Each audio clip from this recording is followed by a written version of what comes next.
So everybody turn to chapter 1 in your textbook.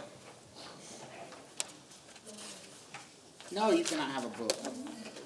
Might be helpful, hadn't it?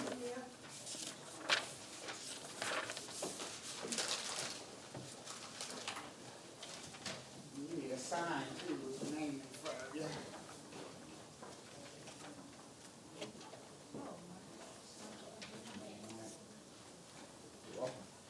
Alrighty.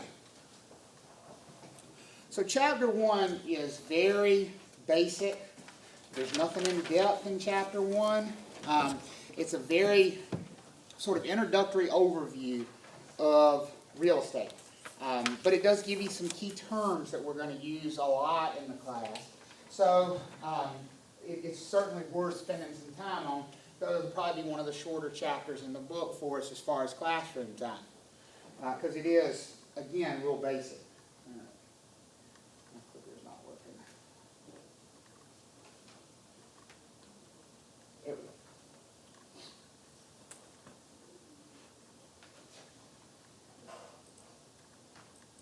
Got a little technical difficulties.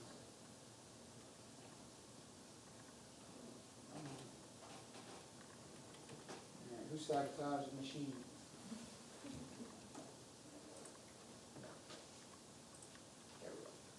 Okay, so the first thing we talk about is the definition of land.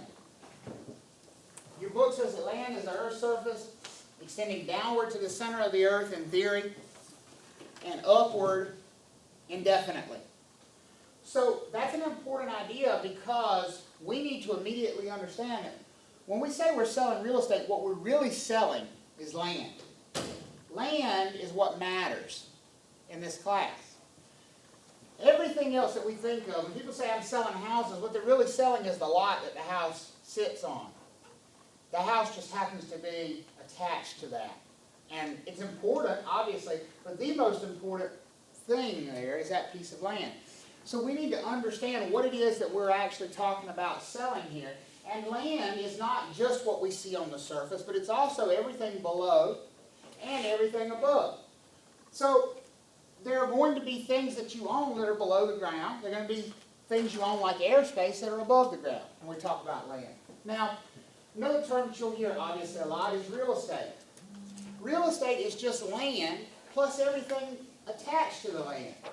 And that thing can be an artificial attachment like our house here, man-made attachment, or it can be a natural attachment like the trees in the background. But the land, the purchase of the land includes all those things that are permanently attached.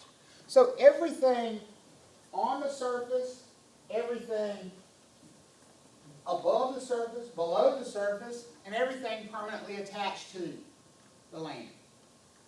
That's what we're purchasing when we talk about real estate. And then a term that we use very interchangeably with real estate is real property. We use them almost interchangeably. For your purposes, it means the same thing, except we've just added this idea of owning it into it. Real property, now when we say that word property, that means it belongs to somebody, right? So it's mine. I own it. That's the difference between real estate and real property. We've taken that thing and now we're talking about owning it or leasing it or having some legal interest in that property. Land and real estate, real property, has some physical characteristics and it has some economic characteristics. Hello, come on in, sit down, I'll get you at a break, okay? So we've got some physical characteristics, we've got some economic characteristics of land. Don't spend a bunch of time memorizing this chart, okay? If the test were as simple as memorizing this chart, it'd be a wonderful thing. It's not. We want you to understand these are just very basic concepts. I'll stress the things that you need to study, okay? But understand, one of the physical characteristics of land is that it is immobile. You cannot move it. Land and dirt are two different things. Can you fill up a truckload of dirt and haul it away? Yes. That's because dirt is not land. The definition of land is the surface of the earth, everything above and everything below. Well, if you remove the dirt, you just created a new surface, right? So the land stays the same. It is indestructible. Land cannot be destroyed. And it is unique. This is probably the most important of those physical characteristics. This is the big one. This land is unique. There are some economic characteristics of land. It is scarce. That means they're not making any more of it. There's a limited supply. This next one, location. In your book, they call it situs, S-I-T-U-S. Situs means location. It's just another word. You'll find that a lot in this class. We use the same word, or 12 different words for the same meaning. It happens all the time. Sorry about that. I didn't write it. I didn't do it. Just get to teach it. But location is an economic characteristic. Does that sound odd to anybody? Does that sound like it should be maybe a physical characteristic? Where the thing is located? Wouldn't that seem like it would be a physical characteristic versus an economic one? You can talk, I promise. Yes. Why is this an economic characteristic? Because the values of the location is Because value is impacted by location. What are the three most important words in real estate?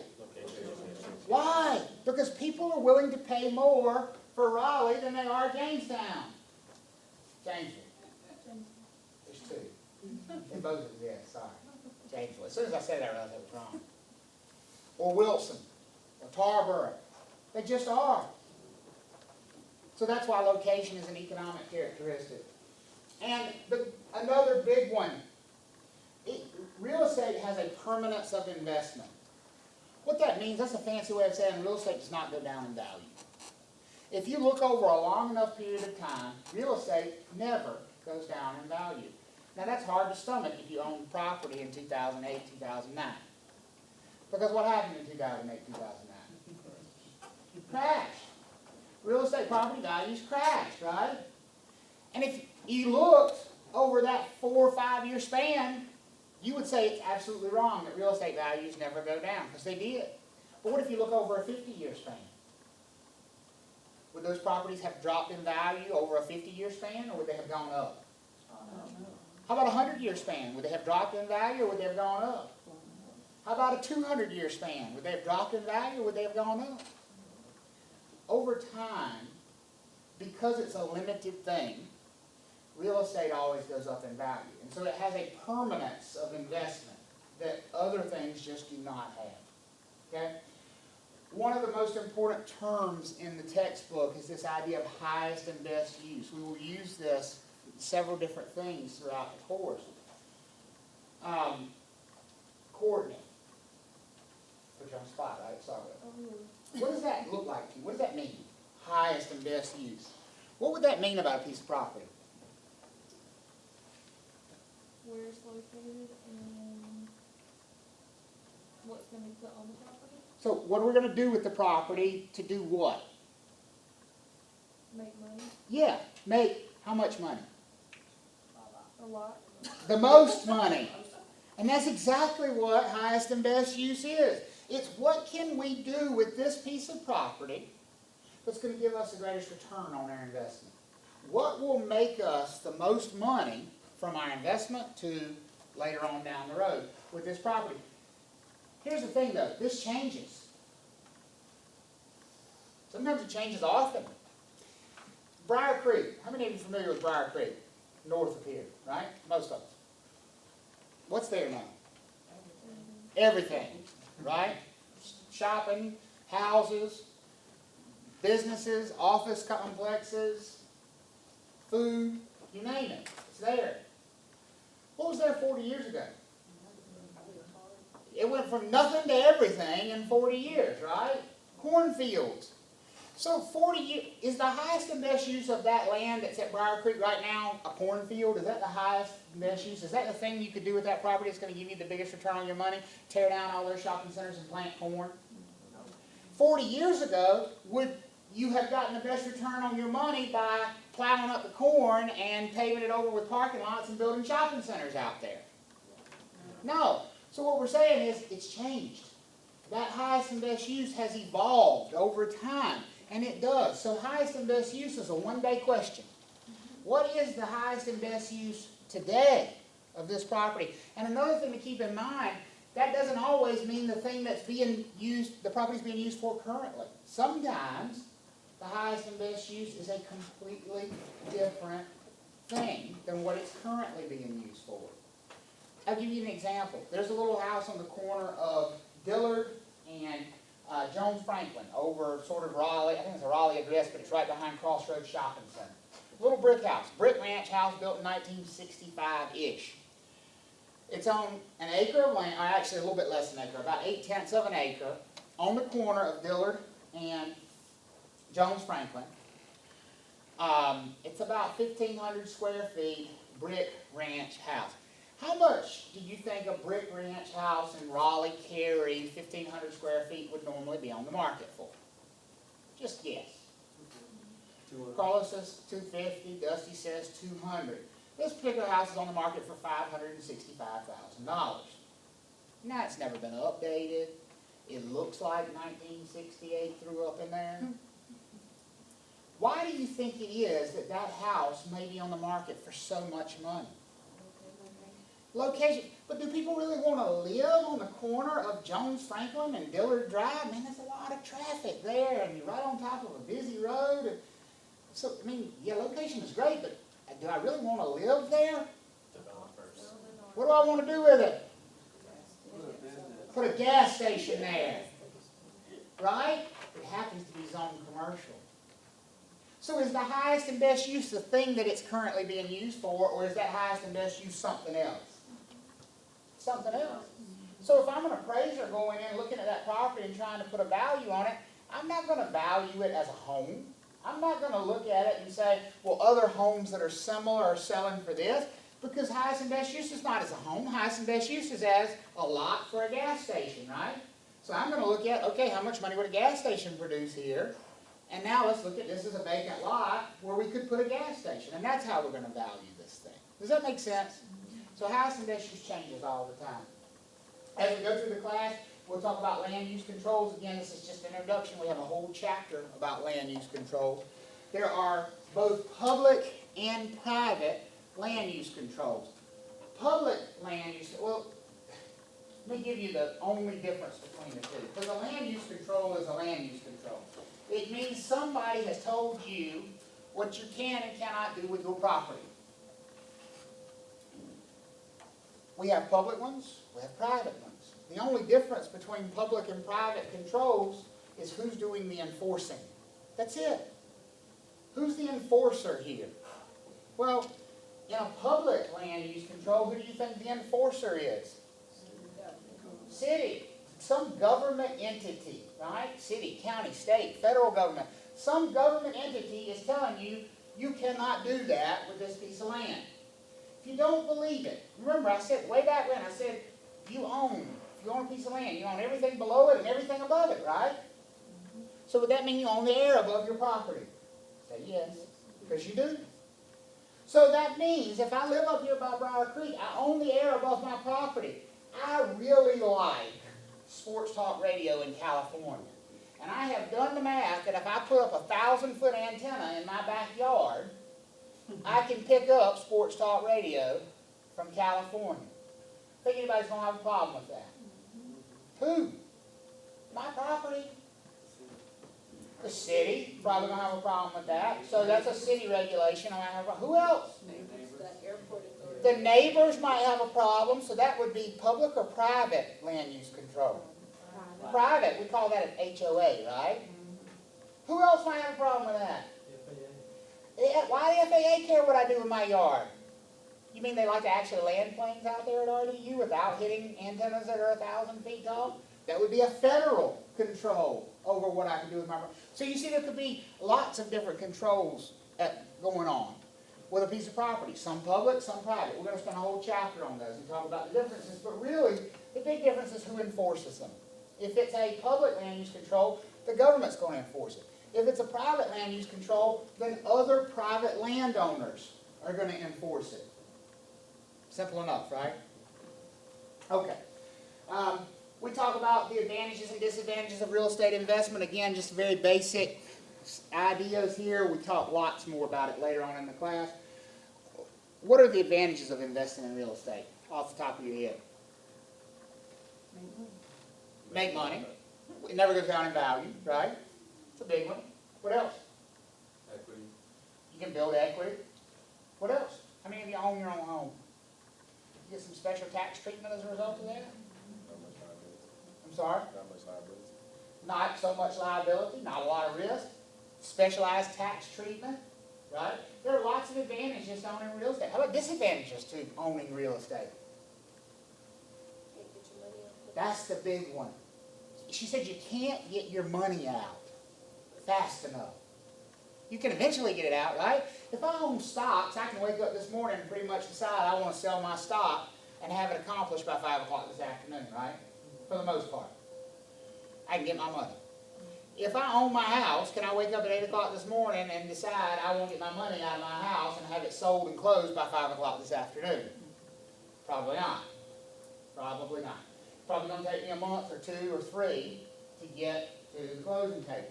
So getting my money out of a real estate investment takes a while. It's not a liquid investment. And so that's probably the biggest disadvantage to investing in real estate.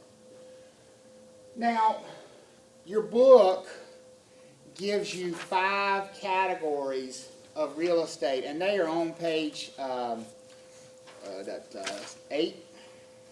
No, sorry. Page 10. Your book gives you 5 categories of real estate. And far be it from me to argue with the book, but I'm going to. And there's method to my madness. I promise there is, and you'll understand it later on in the class. Yes, there are 5 types of property up here. We have residential property, and everybody recognizes what that looks like. And we have commercial property, which could be retail, it could be restaurant, it could be office space. We have industrial property, where we build things, manufacture things. We have agricultural property, where we grow things. And then we have what we call special purpose property, which doesn't fit any of those other definitions. It's stuff that we as society need, but doesn't really serve the purposes of those 4 things. Nobody lives there. Nobody makes any money from there, but we kind of need fire stations, right? And police stations and courthouses and university buildings and public schools and all those things as a society. That's special purpose real estate. But see, here's my rule for categories of real estate. There are 3. There are 3.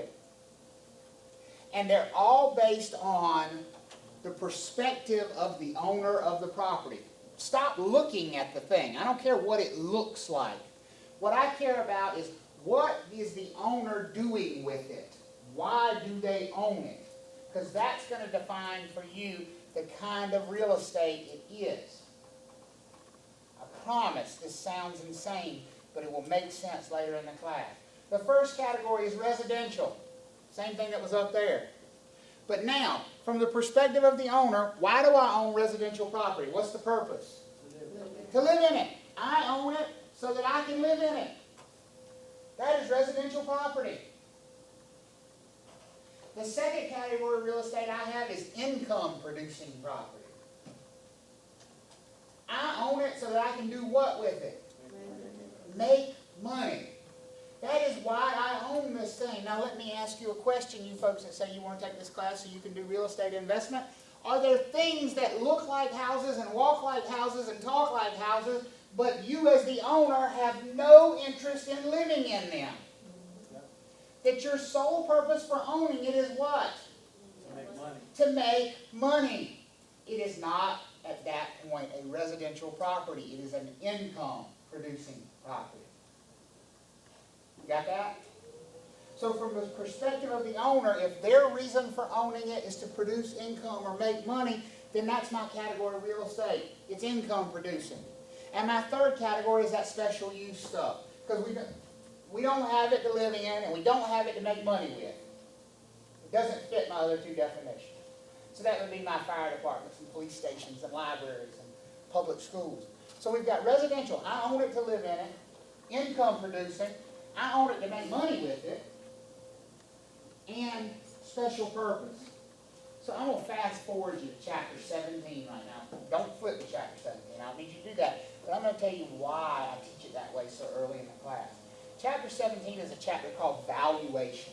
It's where we teach you how the appraisal process works, how you come up with a value for a piece of property.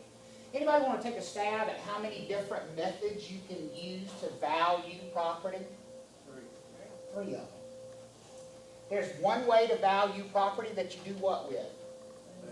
That you live in. There's one way to value property that you do what with? Make money with. And there's one way to value special purpose property. Magic, right? I promise I'm not insane. That's why I teach you there's really 3 categories of real estate, not 5. It's either residential, it's income producing, or it's special purpose. Everybody got that? Good, good. So now when we get to valuation 17 chapters down the road, you'll be expecting how many different methods to value a piece of property. And you'll understand, this is why there are 3. Because Travis told us there's 3 different types of real estate, so there must be 3 different ways to value property. Okay? All right. Supply and demand. These things have opposite or inverse relationships. That means when one goes up, the other does what? Goes down. When supply is high, demand is low. When demand is high, supply is low. Ideally, we'd love for these things to be balanced. Are they balanced right now in the residential market in Raleigh? How many of you know what's going on in the residential market in Raleigh right now? Nothing's happening. Nothing's happening? No, that's not true. It is on fire. Like I have never seen it in my real estate career. The problem is there is no inventory. There's nothing to buy. And so you're both right. Nothing's happening because nobody's selling. There are 5 buyers for every seller out there. If you look at days on market in Triangle MLS, you get, or month supply, inventory, it's stated in months. You know how many months it shows of inventory? 0. It literally shows 0. Because things sell in hours, minutes. Sometimes they sell before you can put them on the market. You have people begging to see it before you can get the sign in the yard. Like lines of them. It is insanity. And that's not necessarily a good thing either. Yeah, it's great that we have that kind of demand in our marketplace, but it would be much better if we actually had some things to show people, right? It's not fun, folks, when you have to go show something to somebody the day it came on the market, and you're literally sitting there in a line of 5 other agents with their clients to get in the door. I could not make this up if I tried. Bless them. My clients who I'm selling their house, and they have been looking for a while now. We found a house that they love this past weekend. And we've been doing this thing. A house would come on the market, it would hit the market, I'd email them about it, yep, let's go look at it. And so we've done that for weeks now. And we saw this house the day it came on the market. And there was an agent with her clients coming out when we went in. My client loved it. And when we were coming out, there was another agent pulling up with her client. My client, who is a teacher in Wake County Public Schools, teaches kindergarten. Her husband teaches 4th grade in Wake County Public Schools. These are wonderful people. I would trust them with anything. She looked at that agent dead in the face and said, I would not go in there with you because the mold is terrible. Lied to this woman like you would not. That is the point buyers have been driven to in our market. They're scaring people from going in the house. Now, she did eventually look at her and say, I'm just kidding, it's a great house, but don't buy it because we want it. That's what she told her. She told him, like, don't buy it because we want it. So that's what buyers have been reduced to in this market. It's insanity. The competition is just crazy right now. So that we're not balanced. We have no supply and tremendous demand. There are a lot of factors at play there. One of them is there's simply no lots left to build on. For years and years and years, we've relied on new construction to fuel this fire of people moving to Wake County. Wake County Public Schools picks up about 72 students a day additionally. It's 3 classrooms, folks. You think about that. Every day, 3 new classrooms full of children in Wake County. That's a lot of kids, right? So all those kids have families. They got to live somewhere. And so for years, we fed that with new construction. Good luck finding lots to build on anymore. Oh yeah, you may find 1 or 2 or 3, but the kind of development where Pulte Homes comes in and buys 200 acres and builds 400 houses, it doesn't exist anymore. The land's gone.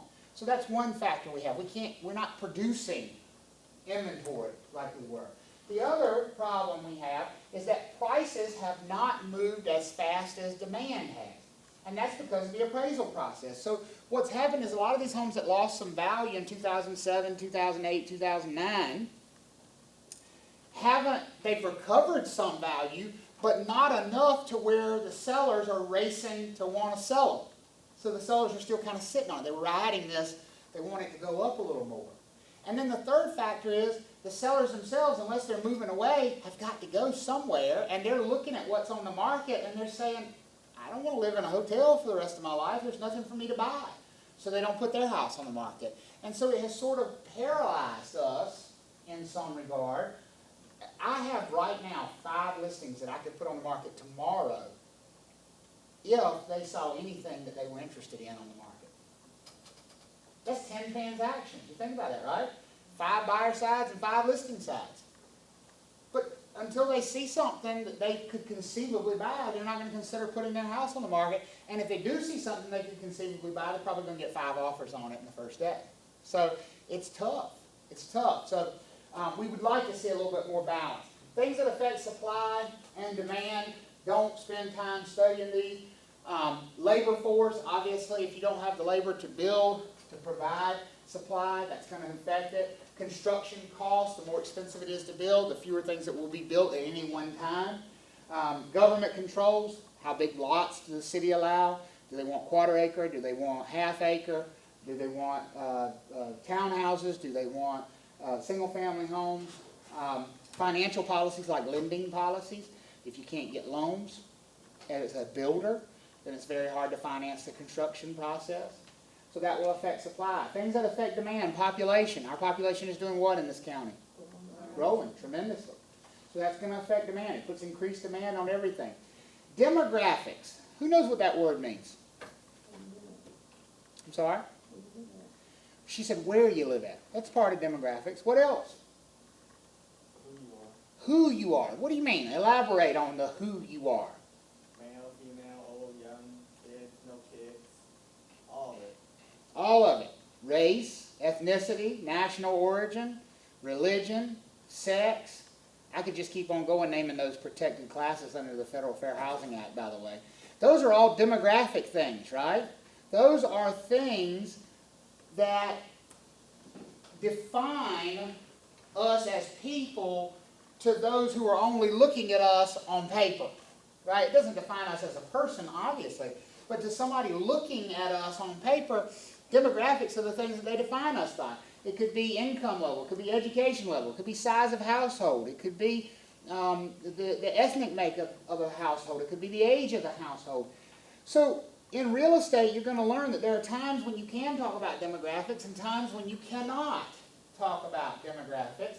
And I'm going to tell you where that line is. If it's commercial real estate, by all means, talk about demographics. Not only can you, you should. It's a big part of your job. Here's what I mean. If I work with Pulte Homes and they're building that 400 home neighborhood, somebody's got to decide what kinds of floor plans we're going to offer in that neighborhood, correct? I mean, somebody's got to decide, are we going to offer 1,500 square foot houses or 3,000 square foot houses? Are we going to be at a $150,000 price point, or are we going to be at a $400,000 price point? Are we going to have 2-car garages or 3-car garages? Somebody's got to make those decisions. Are we just going to throw darts at a dartboard and hope whatever we build is what the public in that area wants? Are we going to look into it and see how big the families are? How many bedrooms does the average family need? How old is the average family? What would that tell us about floor plans that we need to build? If they're older, we would want to do what? Master bedroom on the first floor. If they're young, we probably wouldn't want to build a lot of floor plans with master bedrooms on the first floor. We probably want bonus rooms and those kinds of things, right? Because they're going to have kids. What about income? Are we going to look at that? Absolutely. Education level, we're going to look at that? You better believe it. So if I'm a commercial development agent, I'm going to have to talk about demographics. Now, what did I say this whole time we were building? What are we building?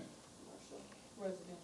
But what are we building? The things are houses, right? We're building houses. Now, you hear the word house and you think, that must be what kind of real estate is that? But it's not, because The owner is Pulte Homes at that point in time, right? Why are they owning these things? Why are they building these things? To do what with them? To make money. So are they residential real estate yet? No. They're commercial real estate. So can we talk about demographics? Yes. Now, when we get from deciding what we're going to build to having that model home out there, and I meet Jessie who comes in and is looking at buying her home, is it residential real estate or commercial real estate at that point in time? It's residential. And so can I talk about demographics anymore? No. Absolutely not. Absolutely not. So that demographic discussion is going to be part of your job in commercial real estate and never part of your job in residential real estate. You have to learn what hat you're wearing and when you can do those things. Okay? Employment, wage levels, those things affect demand as well. That's about it for chapter 1, but I do want you to back up to something in your book, something to point out on page 9. Turn in your book on page 9. Page 9, it introduces you to the National Association of Realtors. How many signed up for this class wanting to be a realtor? There is no class to become a realtor. You don't even have to take a class to become a realtor. You just pay them some money. That's it. But you have to have a broker's license in your pocket. This class is to become a broker, folks. The National Association of Realtors is nothing more than a trade union.